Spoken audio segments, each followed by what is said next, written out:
All right, well, good morning, everybody. It's great to be here with you at Paseo Academy of Fine and Performing Arts on this beautiful Monday morning. My name is John Heil, and I'm the chair of the Kansas City Public Schools. I want to thank each of you for being here this morning, for attending this press conference, and helping us welcome Dr. Mark Bedell to the Kansas City Public Schools and to our great city.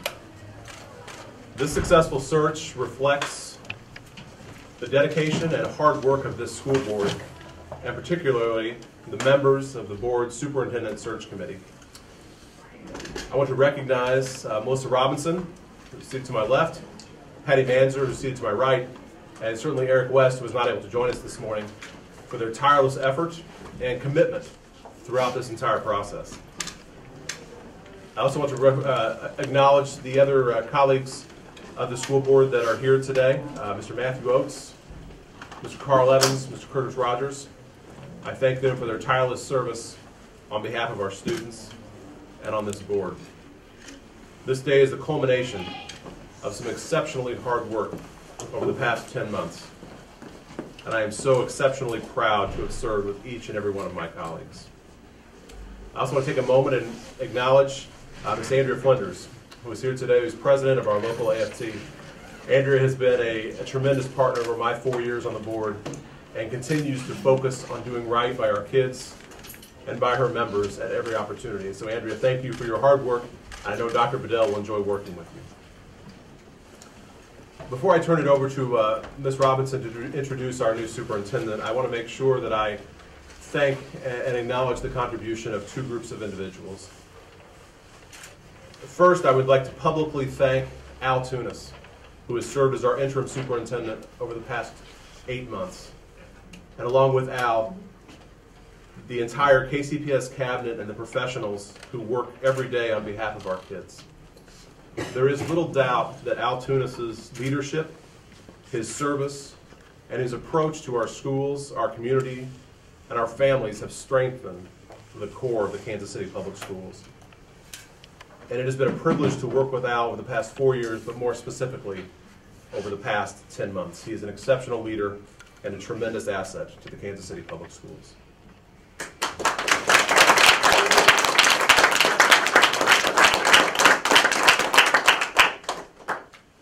Additionally, I want to thank our community. You know, when we began this process back in July, we designed a process that was community-centered. That was very important to the board. And the community delivered. This community has participated in focus groups, in feedback sessions, and in community interviews. Close to 200 people, a sellout crowd, we almost had to change auditoriums, showed up for our public forum in January to meet our finalists. And more than 100 of those folks provided written feedback on their thoughts of each of the finalists. This day is truly the culmination of a community-driven process. One of the most exciting parts for me has been watching this community join us as we take ownership of our public education and our future. For far too long, too many of us have relied on others to shape the future of our schools. We've hoped and ultimately been let down over and over again by those who offer quick fixes, magic beans, and other seductive promises to improve our schools. Dr. Bedell represents both a break from that past and also a new future for the Kansas City Public Schools. He offers us an opportunity to build the best, vibrant learning community for every student and family in the Kansas City Public Schools District. I would now like to turn it to my colleague, Ms. Melissa Robinson, to introduce our new superintendent. Thank you, John. Dr. Bedell was selected from a pool of more than 70 highly qualified regional and national applicants. He is expected to start his official duties on July 1st, but we will begin transitioning immediately with current interim superintendent Al Tunis and his leadership team. Dr. Bedell has a unique and very valuable combination of life experience, training, and experience in education. He holds a bachelor's degree, a master's degree, and a doctorate degree. His Bachelor's of Arts degree is in history. He has a Master's of Education degree in Educational Leadership and Administration from Tennessee State University, and a doctorate degree of Education and Educational Leadership from the Nova South Eastern University. Dr. Bedell has worked in the independent Houston School District for 12 years as a teacher, assistant principal, and as a school improvement officer. Just to highlight a few of his accomplishments, while in Houston, Dr. Bedell received the Young Outstanding Teacher of the Year Award not once, but twice, the 2 consecutive years. The Feeder and Pattern Principal of the Year Award and the Outstanding Educator Award from Texas A&M University. Currently, Dr. Bedell is the Assistant Superintendent for High Schools at Baltimore County Public Schools in Towson, Maryland, where there, Dr. Bedell created a successful approach to reduce the dropout rates. He also assisted with reducing suspension rates for Baltimore County Public Schools from 8.3% to 5% from 2012 to 2014. During the search process, as Mr. Heil alluded to, together in partnership with our community and our stakeholders, we outlined the clear abilities for our next superintendent. Dr. Bedell is a superintendent who brings skills and abilities to enhance student performance, particularly in identifying and narrowing the gaps in student achievement. Dr. Bedell is our superintendent who will be able to identify and cultivate strong school building leaders, both in principals and vice principals. He is our next superintendent who is committed to a students first philosophy in every and all decisions. Dr. Bedell is a superintendent who has the ability to build consensus and commitment within the community school district, across the community, and especially with our parent engagement. He's a leader who is excited to be a part of the Kansas City community and to make Kansas City his home. And so, Dr. Bedell, we want you to sign this on the dotted line here as our next superintendent. And we introduce to you, ladies and gentlemen, please welcome Dr. Mark T. Bedell, the next superintendent of Kansas City Public Schools.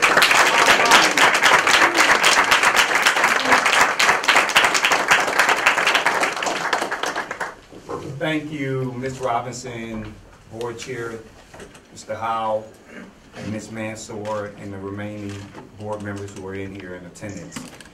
It is an honor, and I mean that to the core of my heart, to have this opportunity to come to Kansas City and to continue to lead the work that has already occurred.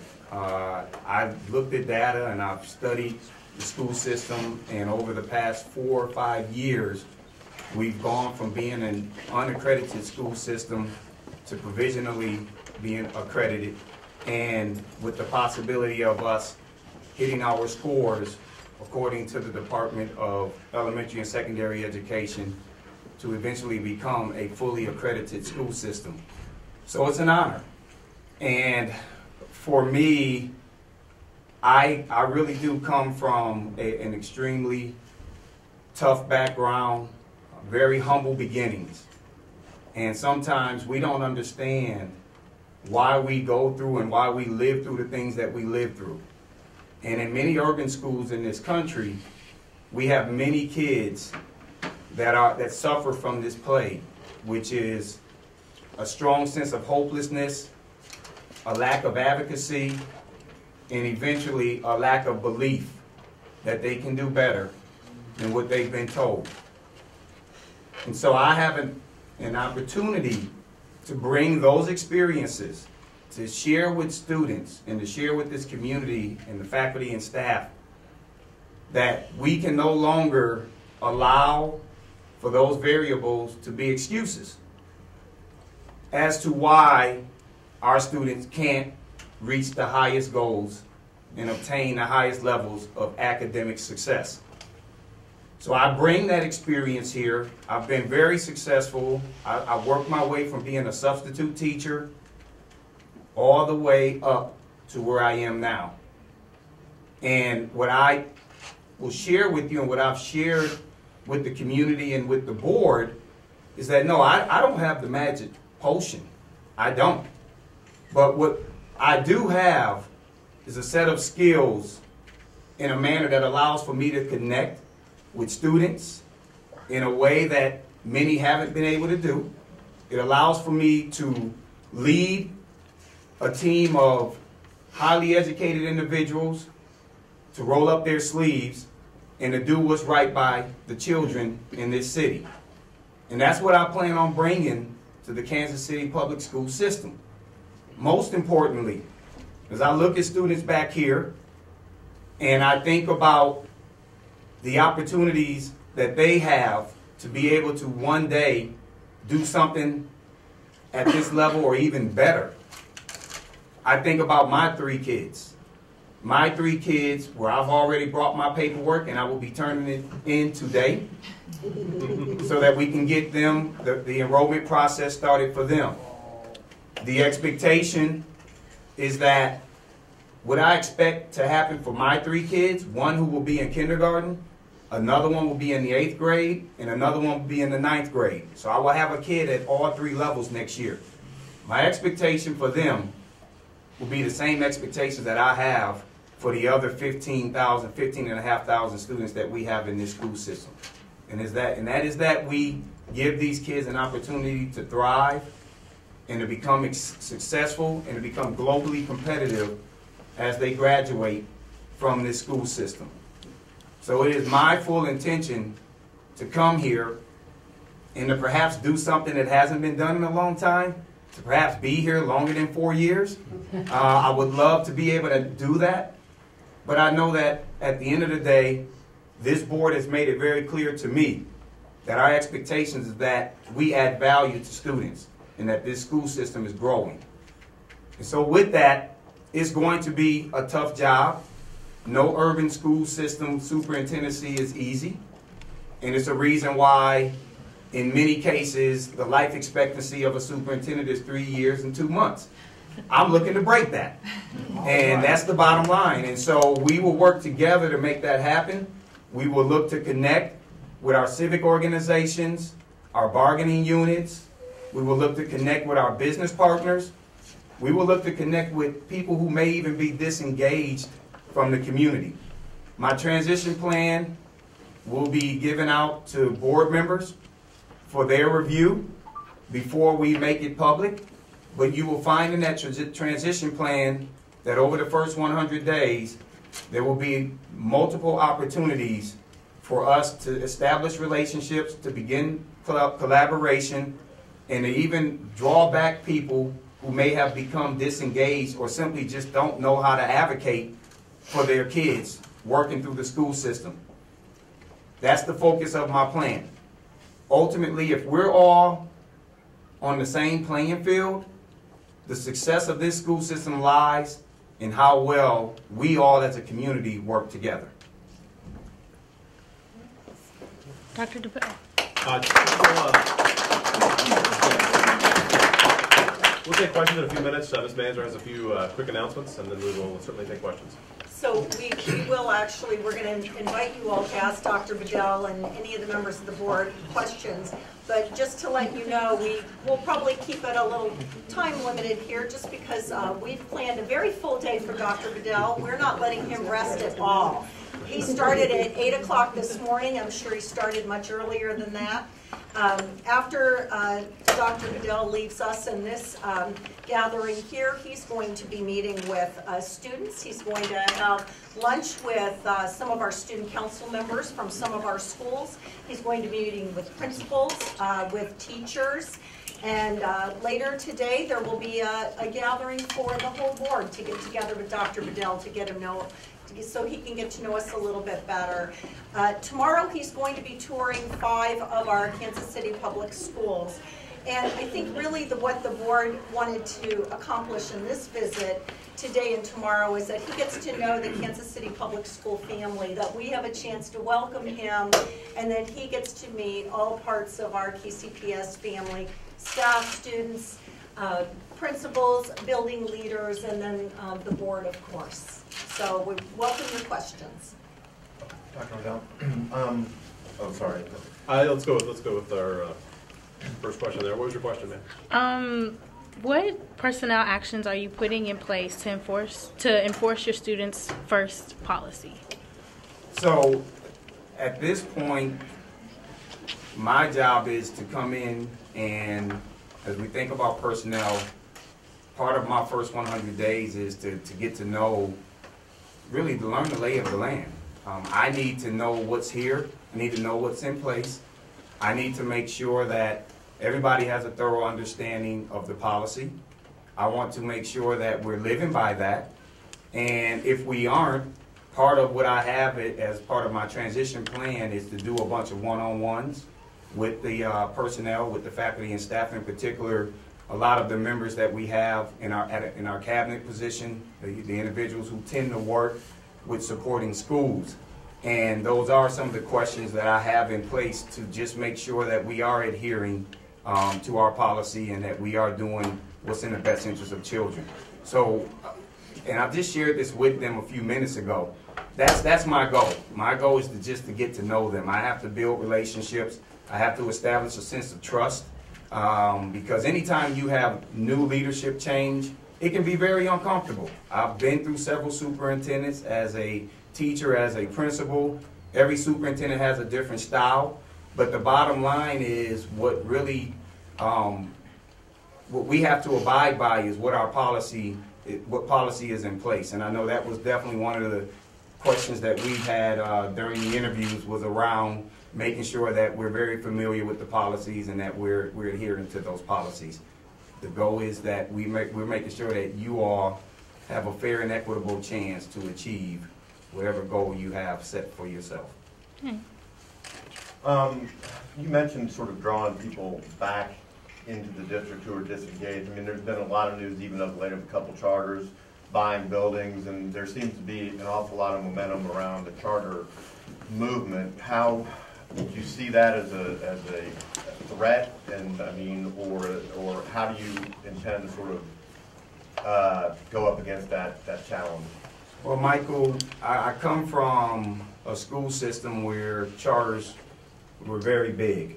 Working in Houston ISD, charters are huge. We have probably about 20 charter schools that were open within that school system. Some of those charters were charters that were sponsored by our school system. Some of those charters were independent. What I know about what's happening here in Missouri and what's happening actually in Kansas City and what's happening in St. Louis is that that movement is not going anywhere. And so at the end of the day, it's going to be incumbent upon us as a team, working with the board, working with the staff and the community to try to figure out what can we do to become more innovative, what can we do to make sure that we're looking at what are some of the best practices that can be replicated in a public school setting. Those were some of the things that we did in Houston, that we were able to offset a lot of what was happening with charter schools, and actually the enrollment has continued to increase as a result of some of those pieces that we put in place. And so we know that this is real and it's not going anywhere. And we have to do a much better job of communicating to our families, communicating to the community at large around what we have to offer and the value that we can add to a student's life if they attend our school system. And a lot of that, I just truly believe, starts right here. Right? It starts with me telling people that, listen, I'm putting my 3 kids in this school system. Hadn't been done since 2006. So that will send a message alone that, you know, this superintendent trusts his kids in this school system. And then as we're getting out and advocating, we want to be able to do that very piece that you're talking about, really helping to regain trust from other individuals that have lost trust and have moved their kids into other school systems. Dr. Bedell, you said that the charter schools aren't going anywhere here in St. Louis. I don't know, what does that mean? So what I'm saying is we're up to 20 charter schools. What I mean is the charter school movement. It's here to stay. That's what I mean. It's not, we can't sit here as a public school system and ignore the fact that charter schools are steady popping up and that we have 10,800 of our students are in those charter schools that should be attending our school system. So at the end of the day, what do we have to do differently? And the first step is becoming fully accredited. That's the major piece, because parents, when they go and they look at our website and they see that we're not even a fully accredited school system, even though we've made progress, it automatically deters parents. And they say, well, I want to put my kid in a charter school. And we also have to understand that the playing field is not necessarily the same for how charter schools operate and the conditions that a public school has to operate under. But it's our job to be innovative in what we can offer, and to be innovative with the programs that we put in place, and then to be more transparent around communication with what we have to offer in this school system in order to restore confidence and to start attracting kids to come back to our school system. Dr. Bedell, you were known in Maryland for a one-on-one mentoring program that worked from the top down, from the superintendent all the way to the janitor. Is that a program that you think will work here in Kansas City? Do you intend to bring that program to Kansas City? Tell us a little bit about that, please. All right, so let me make a clarification. The one-to-one model was a model that I actually put in place when I worked in Houston. Okay. We do some of it in Baltimore County, but in Houston, I put a one-to-one model in place. It actually was a model that started when I was a high school principal. And the goal was that everybody would become an advocate for a student.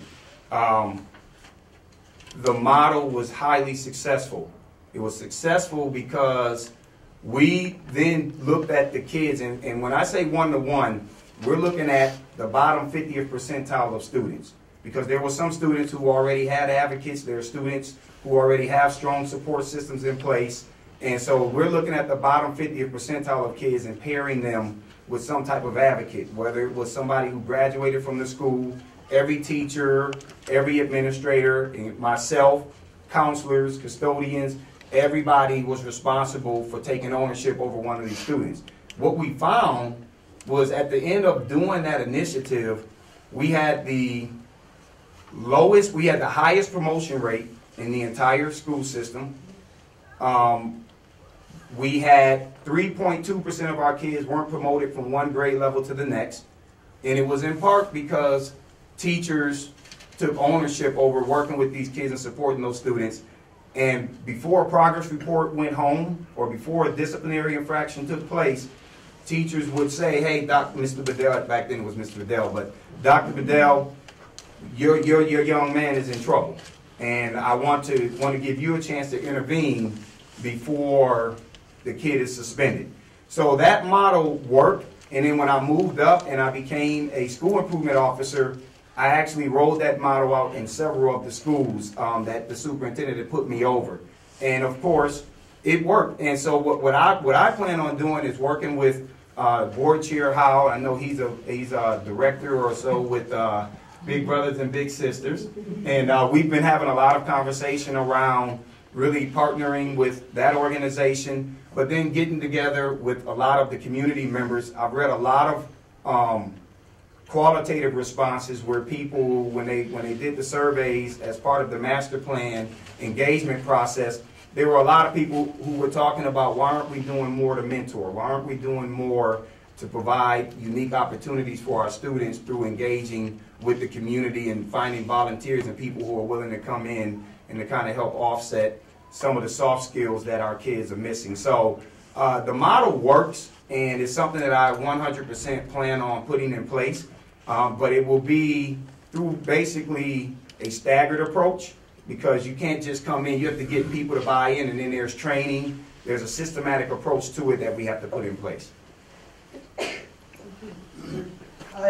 It's an election year. You've faced a lot of challenges. From what I understand, there's nobody running for school board. How are you going to, if, most people are the write-in, when the write-in comes in, that lack of experience or maybe some experience, is that going to help? Is that a big challenge for you? How are you going to oversee that? Yeah. Well, it is true that we have seats where there were people who did not get certified and did not file in advance, therefore they were not certified. But tomorrow we have a fairly robust election that's happening, as everyone knows. There are multiple candidates running in Subdistrict 5, Sub-District 3, and one candidate at this time running in Sub-District 1. But we've got some new people who've stepped up, who've shown some energy, who've been talking in the community, and I think then it's the board's role of we have to bring in new members. That's part of the responsibility of a board, is to support that transition, to support Dr. Bedell's transition, but bring in our new colleagues and such that we can all work together. Dr. Bedell, 70% of the students in the Kansas City Public Schools are not proficient academically. What will your goal be to move that in a positive direction so that it's not 70%, but maybe 60% next year or 50%? Yeah, and that's a great question, Louis. I specifically just met with Cabinet, and we were talking about plans to close gaps. Everybody has their pulse. They have their hand on the pulse of what's happening right now. I know we give routine mock exams to kids throughout the school year. We kind of have an idea of where we are. We also know where our gaps are. And what we have to be able to do as a team is to think about the resources that we have. We need to make sure that we're allocating appropriately. We want to make sure that we're doing it in an equitable manner. We want to make sure that as we look at gaps, whether it's a deficiency with kids performing at the first grade, second grade, third grade, what are we doing earlier? Because we know that if we can intervene earlier, it puts kids on a trajectory to meet with success as they progress through their schooling experience. And so one of the things that I've always believed in doing is really looking at things from a tier model and providing support based on the tiers, based on what's needed most, where the most support is needed. I will tell you too that we talked quite a bit this morning about the social and emotional deficits. Because if we don't address that, and I can tell you that's a problem around this country, even in Baltimore County where I am now, we have to do a better job of providing more social and emotional support for our students. If they're coming in with a lot of deficits early on, and we don't necessarily, we don't have a control for that early on, then it's going to be very difficult as they progress through the school system, because what you don't want kids to do is develop this, what I call learned helplessness, which is after a period of time, they just don't believe that they can do any better because what we've been doing hasn't worked. But in many cases, we just have not attacked the root cause. And the root cause sometimes is what they're dealing with at home, and how do we control for that when they get in the building, versus saying, well, these parents aren't doing this, the parents aren't doing that. It's our job to say, when you come behind these four doors, we have an environment, we have a culture, we have a climate, and we have systems in place that's going to support you in a manner that will make you want to be here and not to defer back to all of the things that's happening outside of the schoolhouse. So to your point, there will definitely be a systematic approach to how we deal with the instructional gaps, how we deal with the social and emotional gaps, and that's a lot of that are things that there's major areas of focus in my transition plan that speaks to that. So the goal of the transition plan is to eventually take the data, both the quantitative data that we have, but then the qualitative data that will generally take place during the first 100 days to put together a 5-year strategic plan that will kind of guide what we're going to do and will give you data points and will give you a 5-year view on where we should be heading based on these conversations. Does that include trauma-related care that the students will need in order to be able to learn? Because many come into the schools with seeing violence, experiencing violence, parents in prison, you name it. That's correct. Louise and I and the cabinet, we spoke to that this morning. That's a lot of work that he's actually doing in his department right now as you speak, and it's interesting that you brought that up because we talked about that in depth a little bit this morning. When will you make your transition plan public? I will make it public once I need to give the board an opportunity to review it. and once the board says, hey, it looks good, I would want to make sure that I give my cabinet members an opportunity to take a look at it, and then we'll be ready to roll it out. But it's pretty much ready. It's just a matter of giving the board an opportunity to advise on some of the things that they think are pertinent that needs to be in that transition plan. Dr. Bedell, I want to go back to charter schools for just Real quick, Sam, we got a question back here. Oh, I didn't see it, sorry. Okay, no worries. Dr. Bedell, do you have a plan to engage parents, because they're obviously going to play a huge role in putting forth your vision for the school system? Do you already have a plan in place then? What is it, kind of in a nutshell, that you're going to do to reach out to those parents that Lewis said, have some of these kids, coming to school that have problems? Yeah, one of the things that I've been pretty strong at doing is engaging the community.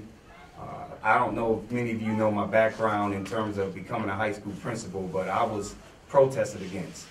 I had a full community of very, very prominent alumni base at this high school that had a $100,000+ budget where they gave out scholarships, so people were extremely involved. That community did not want me. They wanted the gentleman that graduated from the school in 1975 and was there as the assistant principal. I was able to go in and really through developing trust and through my leadership abilities of working with students and with staff, I was able to get that entire community to become on board and become supportive of what we were doing in the school. Individuals came back to the school, they started to volunteer. A lot of your ministers, a lot of the civic organizations within that community became an active participant in what we were doing.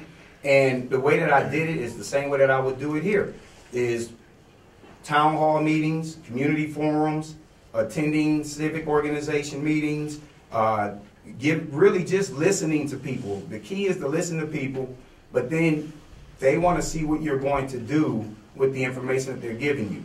So then being honest with people, telling people, hey, realistically, there are certain things that we will be able to act on, and there are certain things we just at this point can't do.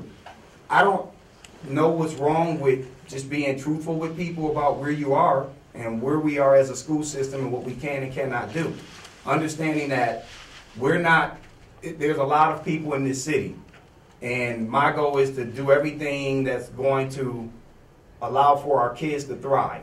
I want happy students. We have happy students. Generally, you're going to get happy results because they're coming to school, they're engaged, and they're excited about the fact that they feel like they're receiving what they need to receive.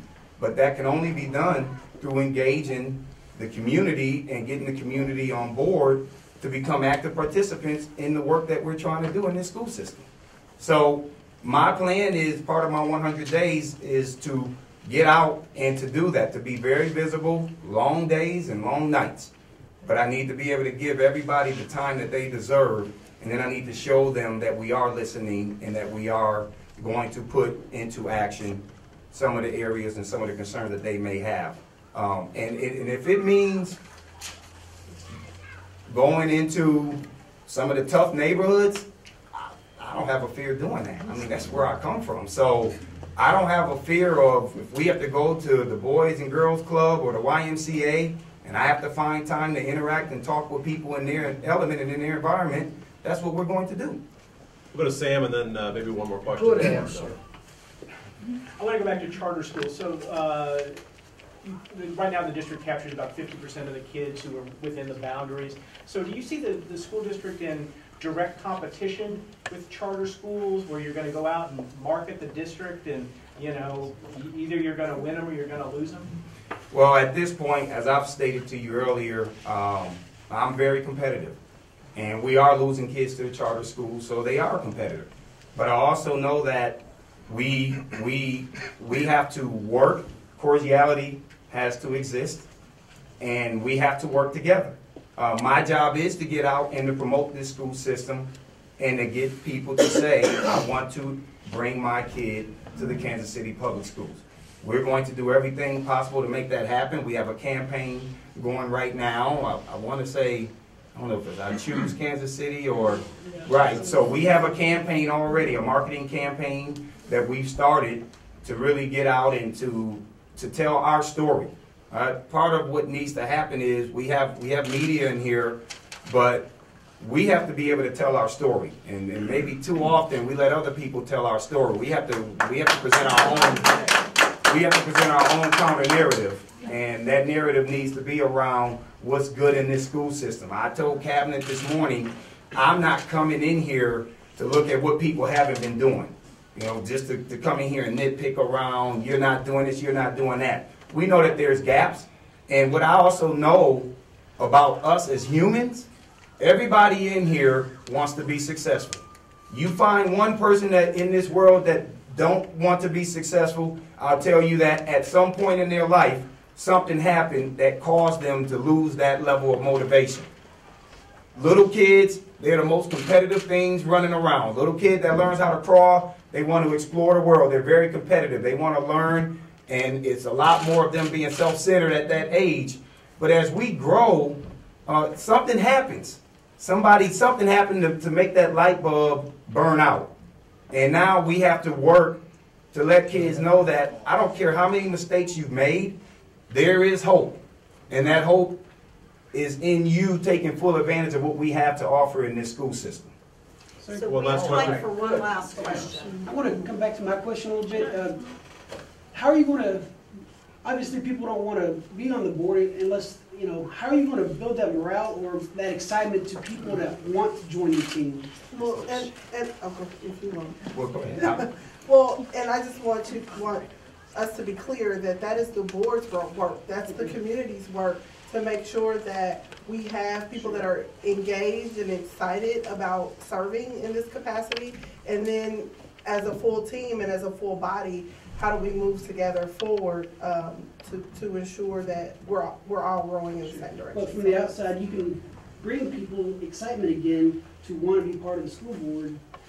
I mean, you may not have thought anything about it yet or developing. We want him to focus on academics. We have to focus on the school board. And I want to comment real quick. I really reject the premise of your question because I think it's obviously we had some issues with folks getting filed, but I think if you look at the quality of the candidate, the ammunition they bring to the board, I think this is the strongest slate of school board candidates we've had in a long time. We have some exceptional candidates who have decided to run. We have some very strong candidates with very, very specific ideas about what they're going to do as a board member. So I want to be very clear.